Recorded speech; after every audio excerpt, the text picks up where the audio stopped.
49 అంటే సంతానం, 49 అంటే సంతోషం.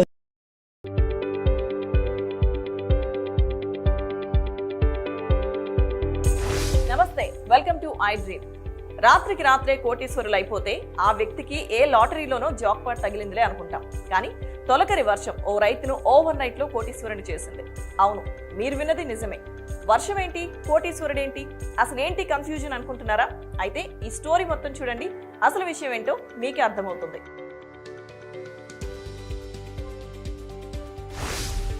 ఒకప్పుడు రాయలసీమ అంటే రతనాల సీమ అనేవారు, కానీ ఇప్పుడు రాయలసీమ అంటే వజ్రాల సీమ. అవును, ఇప్పుడు మేం చెప్పబోయే విషయం వింటే మీరు కూడా ఇదే నిజమంటారు. రాసులుగా పోసి వజ్రాలు అమ్మిన చరిత్ర రాయలసీమది. శ్రీకృష్ణదేవరాయల కాలంలో వజ్రాలు రాసులుగా పోసి విక్రయించేవారని చరిత్ర చెబుతోంది. అందుకే ఇప్పటికీ అక్కడి నేలలో వజ్రాలు, రత్నాలు ఉంటాయని ప్రజల ప్రగాఢ నమ్మకం.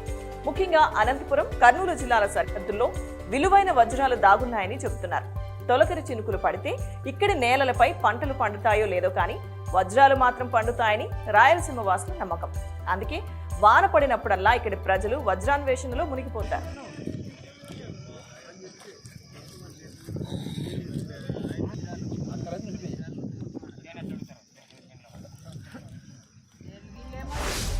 రాయలు ఏలిన నేల కావడంతో భూగర్భంలో రత్నాలు ఖచ్చితంగా దాగి ఉంటాయని అక్కడి వారి నమ్మకం. చాలా సందర్భాల్లో ఇది నిజమైంది కూడా.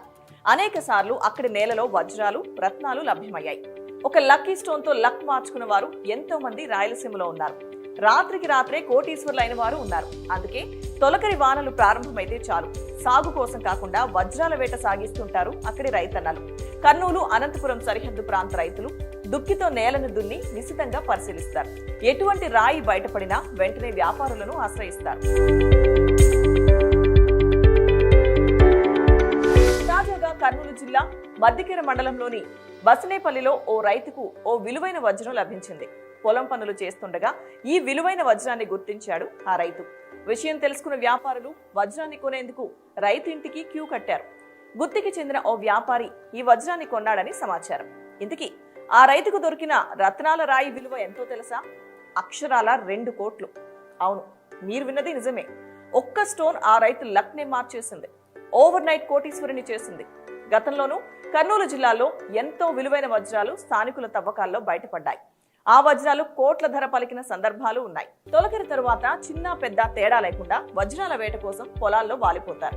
రాయలసీమలోని పలు జిల్లాల్లో ఏటా తొలకరితో ప్రారంభమవుతుంది ఈ వజ్రాల వేట. ముఖ్యంగా వజ్రకరూరు చుట్టుపక్కల ప్రాంతాల్లో ఇది ఎక్కువగా కనిపిస్తుంటుంది. ఏటా కొంతమంది రైతుల దశ తిరిగి రాత్రికి రాత్రే కోటీశ్వరులు అవుతుంటారు. తాజాగా ఓ రైతు పంట పండింది, ఓ విలువైన వజ్రం దొరికింది. ఈ ప్రాంతాల్లో కేవలం కర్నూలు జిల్లా వాసులే కాదు, ఎక్కడెక్కడి నుంచో జనాలు వస్తారు, వజ్రాల వేట సాగిస్తారు.